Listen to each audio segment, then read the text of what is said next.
Hello students, welcome to my YouTube channel Shreshth classes. हमने eco में एक चैप्टर स्टार्ट किया हुआ है। चैप्टर का नाम है न्यू इकोनॉमिक पॉलिसी। इसमें हमने एलिमेंट्स स्टार्ट किए थे। एलिमेंट्स कौन कौन से हैं? 3 एलिमेंट्स होते हैं न्यू इकोनॉमिक पॉलिसी के: लिबरलाइजेशन, प्राइवेटाइजेशन एंड ग्लोबलाइजेशन। हमने लिबरलाइजेशन का मीनिंग स्टार्ट किया था। सबसे पहले लिबरलाइजेशन का मतलब आपको क्या बताया था कि आपको फ्रीडम मिली है काफी सारे लाइसेंसिंग से, रिस्ट्रिक्शंस और कोटास जो पहले लगाते थे हम, उससे आपको काफी फ्रीडम दिया गया है। उसमें हमने पढ़ा था कि रिफॉर्म्स आए हैं लिबरलाइजेशन में। जो फ्रीडम दिया गया है वो 4 पार्ट में डिवाइड किया। पहला, इंडस्ट्रियल सेक्टर को कुछ फ्रीडम मिली, फिर फाइनेंशियल सेक्टर को। आज हमने करना है फिस्कल रिफॉर्म्स और एक्सटर्नल सेक्टर रिफॉर्म्स। अगर हम बात करें इंडस्ट्रियल सेक्टर रिफॉर्म्स, इसका मतलब क्या है कि इंडस्ट्रीज में कुछ रिलीफ दिए गए हैं। इंडस्ट्रीज को कैसे रिलीफ दिए जा सकते थे न्यू इकोनॉमिक पॉलिसी में? जो पहले पब्लिक सेक्टर का मेजर रोल था उसको रिड्यूस किया जा सकता था, ठीक है। उसमें काफी सारे लाइसेंसिंग थे, उन लाइसेंसिंग को खत्म किया जा सकता था। तो हेडिंग थी abolition of licensing, contraction of industries under public sector undertakings, वो कम करी। एसएसआई की जो इंडस्ट्री रिजर्व थी वो डी रिजर्व करी है। तो कुछ इस तरह के इंडस्ट्रीज में रिफॉर्म दिए थे। हमने शॉर्ट फॉर्म करी थी उसकी ACDEF, ठीक है। फिर हमने पढ़ा जो फाइनेंशियल रिफॉर्म्स थे। इंडिया में फाइनेंशियल सेक्टर को कंट्रोल कौन करता है? RBI now was not a regulator but it is also a facilitator. वो फैसिलिटी भी देता है, यानी कि कौन सी करेंसी को हम किस बेस पे चलने देंगे। करेंसी को उन्होंने free flow of market forces के हिसाब से चलने दिया, on the basis of demand and supply. और रेट किसके हाथ में फ्री हैंड दिया? Banks were given free force to decide the rate structure. Interest rate structure कौन डिसाइड कर रहा था? बैंक्स। और साथ साथ इंडिया में हमने FII की इन्वेस्टमेंट अलाउ करी थी। फॉरेन इंस्टीट्यूशनल इन्वेस्टर्स को इंडिया में आना अलाउ कर दिया था। ये हमने 2 सेक्टर तक पढ़ लिए थे लिबरलाइजेशन में। तीसरा, फिस्कल रिफॉर्म्स। बेटा बहुत ध्यान से समझेंगे। फिस्कल रिफॉर्म वो रिफॉर्म होते हैं जो गवर्नमेंट के रेवेन्यू और एक्सपेंडिचर पार्ट से डील करते हैं। और एक्सपेंडिचर और रेवेन्यू में गवर्नमेंट का मेन रेवेन्यू आता है टैक्स रेवेन्यू। और इंडिया में टैक्सेस 2 तरह के हैं, एक डायरेक्ट टैक्स और एक इनडायरेक्ट टैक्स। डायरेक्ट टैक्स कौन से होते हैं बेटा?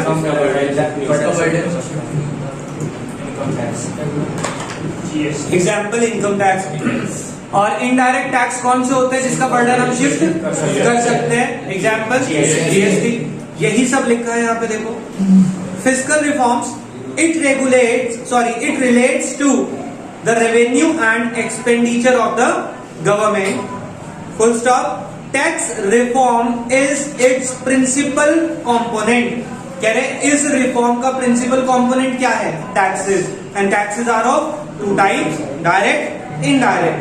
Direct tax, it is those tax whose burden cannot be shifted on others. Example, income tax. Indirect taxes are those tax whose burden can be shifted on others. Example, GST. देखो क्या लिखते हैं? Prior to liberalization, the tax structure of the country were complex and evasive. कह रहे liberalization से पहले, यानी कि न्यू इकोनॉमिक पॉलिसी से पहले हमारे देश का जो टैक्स स्ट्रक्चर था, एक तो बहुत कॉम्प्लेक्स यानी मुश्किल था और इवेसिव था। इवेसिव इन द सेंस जहां पे लोग टैक्स से बच के निकल जाते थे।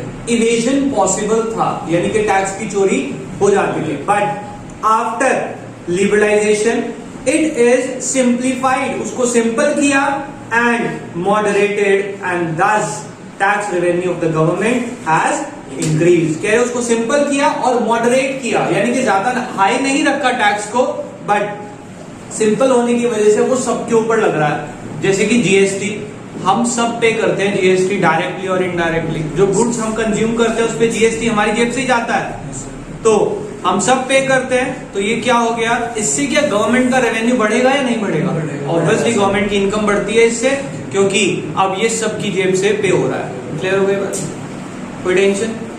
इस पॉइंट में हमने 3 कर लिए लिबरलाइजेशन में, 3 reforms, industrial sector, financial sector, fiscal reforms. ठीक है, अगर हम फिस्कल, मैंने कल यहां तक की समरी आपको बनवा दी थी। अगर हम फाइनेंशियल फिस्कल रिफॉर्म्स की बात करें तो फिस्कल रिफॉर्म्स किस चीज से रिलेटेड है? It is related with revenue and expenditure of the government, and tax is it's main component. और इंडिया में टैक्स 2 तरह के हैं, डायरेक्ट और इनडायरेक्ट। आपको इनका मतलब पता ही है। टैक्स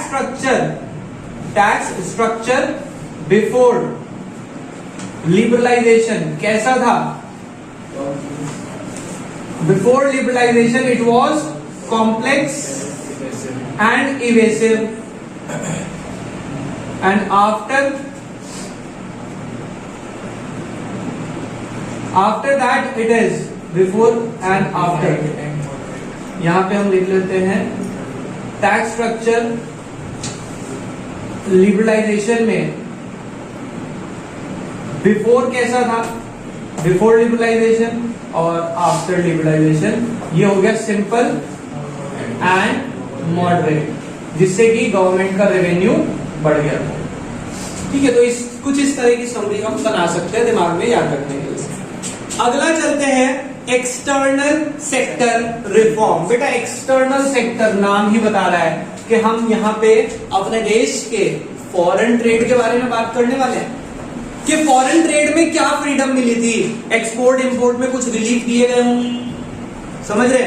यहाँ पे क्या रिलीफ दिया था? इधर अगर बात करें इंडस्ट्रीज को कुछ रिलीफ दिया, यहाँ पे जो बैंक्स थे उनको रिलीफ दिया। पहले सिर्फ आरबीआई के हाथ में पावर थी, अब हर बैंक को पावर दी। यहाँ पे टैक्स स्ट्रक्चर में चेंजेस करे, जो टैक्स पहले कॉम्प्लेक्स था उसको सिंप्लीफाइड करा। और यहाँ पे अब हम फॉरेन ट्रेड की बात करने वाले, पढ़ते हैं। It includes foreign exchange reform and foreign trade policy reform, यानी कि 2 चीजें, फॉरेन एक्सचेंज में कुछ रिलीफ दिया और फॉरेन ट्रेड की पॉलिसी में कुछ रिलीफ दिए होंगे। यहाँ पे foreign exchange reforms were initiated in 1991 with devaluation of Indian rupee against foreign currency. कह रहे हैं जो फॉरेन एक्सचेंज रिफॉर्म हमने 1991 में शुरू किए थे, वो क्यों किए थे? क्योंकि डोमेस्टिक करेंसी की वैल्यू डिवैल्यूएट हो गई थी with respect to foreign currency, यानी हमारी करेंसी सस्ती हो गई। अब हमारी करेंसी अगर सस्ती हो गई तो यहां से एक्सपोर्ट बढ़ेंगे, जिससे इंडिया में फॉरेन करेंसी की सप्लाई इंक्रीज हो जाएगी। समझ रहे हैं? डिवैल्यू होने का मतलब देखो क्या लिखते हैं, this increase Indian export due to which supply of foreign currency in Indian economy increases. समझ आ गई बात? तो बिल्कुल सिंप्लीफाइड इन्होंने कंक्लूजन दिया। कह रहे हम न्यू इकोनॉमिक पॉलिसी में एक्सटर्नल सेक्टर में जो चेंजेस लाए थे उसमें यही हुआ था हमारा कि 1991 में हमारी करेंसी डिवैल्यू हो गई थी with respect to foreign currency, due to which export from India has increase, which increases the foreign currency supply in the domestic market. हमारी मार्केट में फॉरेन करेंसी आनी शुरू हो गई थी। क्लियर हो गई बात? Next, foreign trade policy. ये तो किसके बारे में था? Foreign exchange. ध्यान से समझना बेटा, ये जो एक्सटर्नल सेक्टर रिफॉर्म है, इन्होंने पहली लाइन में बता दिया ये 2 चीजों से डील करते हैं, foreign exchange and foreign trade policy. ठीक है, इन्होंने फॉरेन एक्सचेंज के बारे में पहला पॉइंट क्या बताया कि हमारी डोमेस्टिक करेंसी फॉल हो गई थी with respect to foreign currency, due to which our export increases, export बढ़ा, due to which supply of foreign currency increases. ठीक है बेटा, आगे जब भी मैं आपको स्टार्टिंग से ही समझाता हूँ, याद करना तो कुछ इस तरह समरी बना लिएगा। तो हेडिंग में है क्या एक्चुअल में, जब तक हेडिंग पढ़ते रहेंगे ना वो याद नहीं होगी। आप जितनी बार 4 बार पढ़ लोगे तब भी नहीं होगी। जब उसकी समरी, अच्छा हाँ ये लिखा है इसका मतलब ऐसे ऐसे चल रहा है, हर पैराग्राफ का एक फ्लो होता है जरूर, तभी तो लॉजिक से लिखी हुई है बात। आगे चलते हैं। अब कह रहे फॉरेन ट्रेड पॉलिसी, इसके ऊपर सेकंड पॉइंट लिख दिया। Foreign trade policy was initiated by moderating tariff restriction. कह रहे जो टैरिफ यानी टैक्स की रिस्ट्रिक्शन थी ना, उसको मॉडरेट किया था। फॉरेन ट्रेड को प्रमोट करने के लिए टैरिफ रिस्ट्रिक्शन को मॉडरेट किया था। सर मॉडरेट का मतलब बता दो, पता है किसी को? सबको पता है। अच्छा देखना, इमेजिनेशन और सोच के फर्क है। हम सबने किसी ना किसी इलेक्ट्रॉनिक इक्विपमेंट पे ऐसा सिंबल जरूर देखा होगा। अभी मैं आपको बताऊंगा तो आप कहेंगे हाँ सर। 3 कलर से होता है, रेड, ग्रीन, येलो।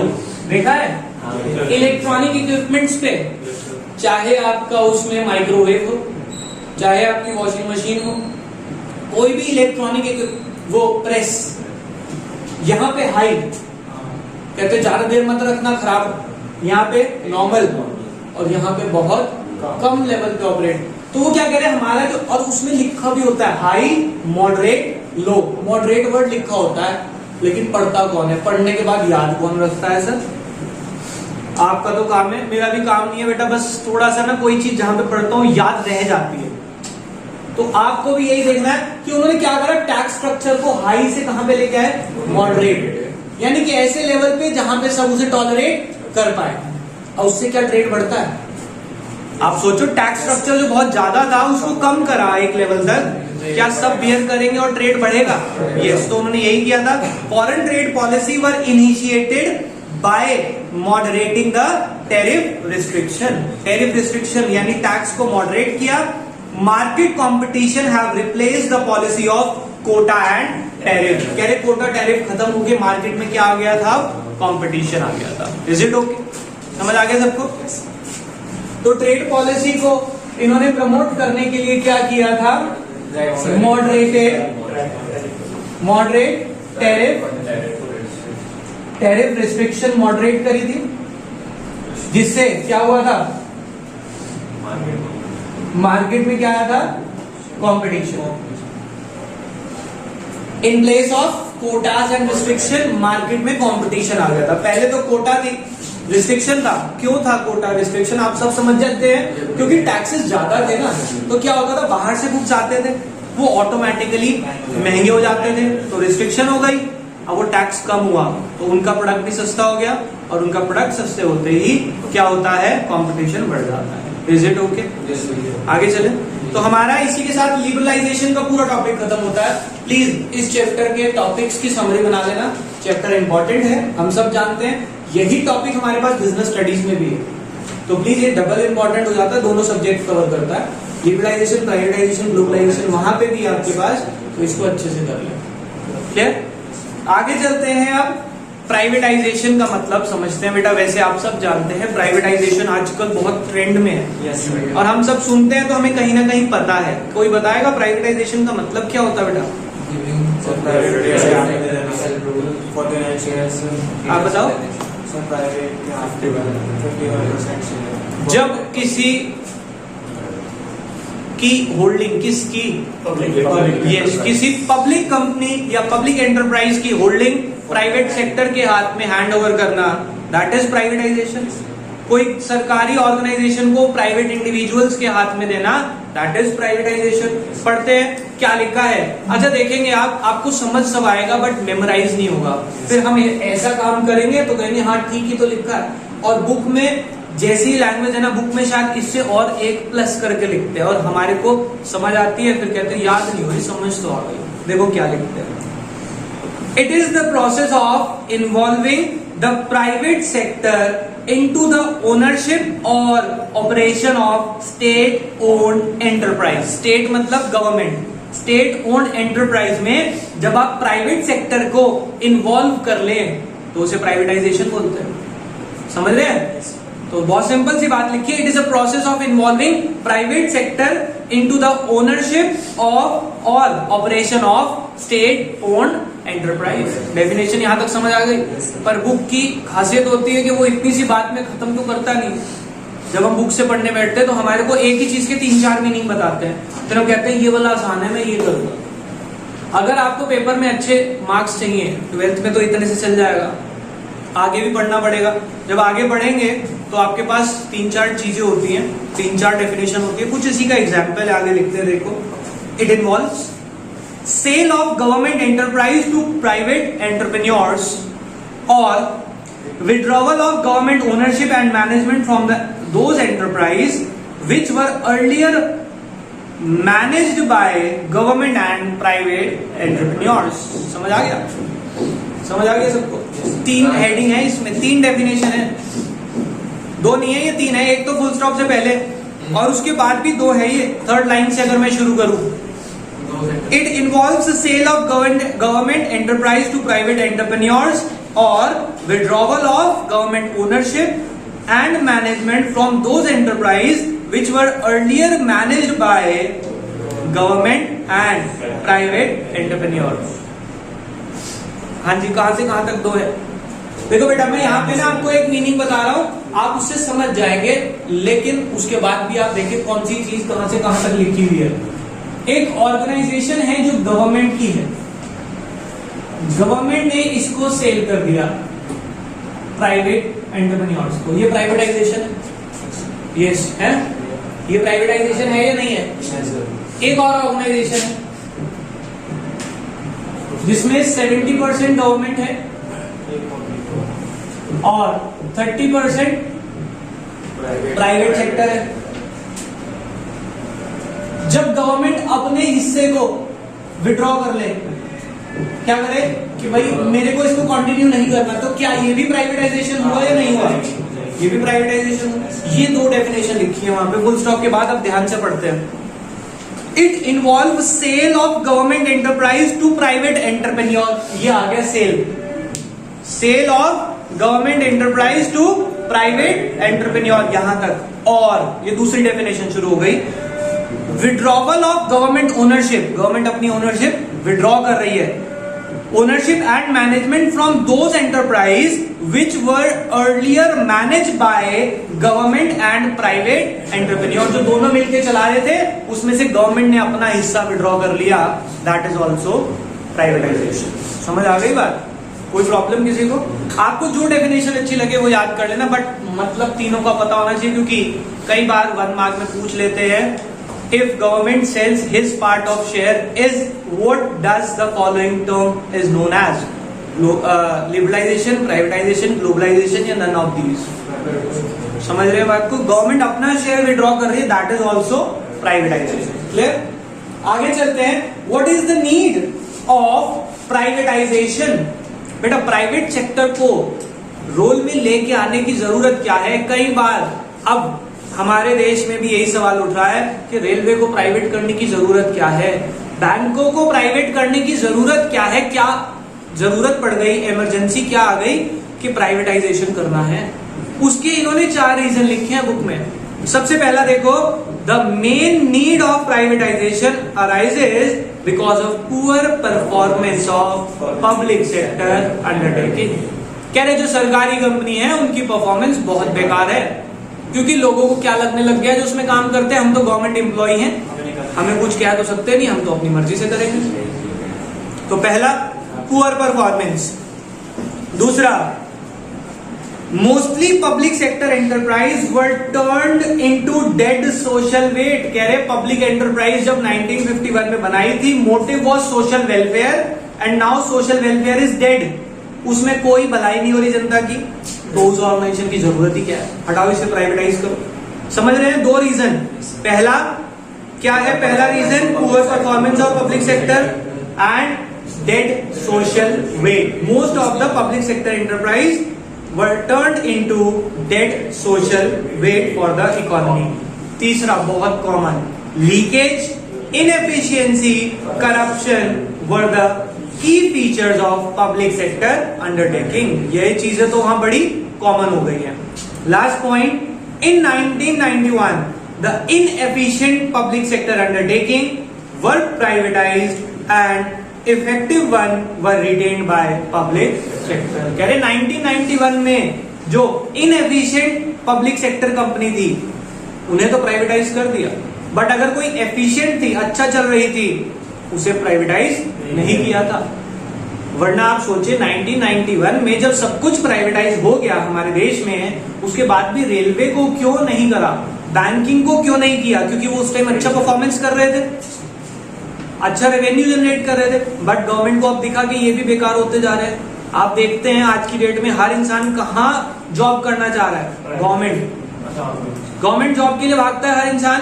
अब जब वो गवर्नमेंट जॉब के लिए भागता है तो सरकार को दिख रहा है कि सब इसके ऊपर रिलाय कर रहे हैं, डिपेंडिंग कि वहां जाके कुछ करना तो पड़ता नहीं है, सैलरी बढ़िया है और हम सबको ये पता है।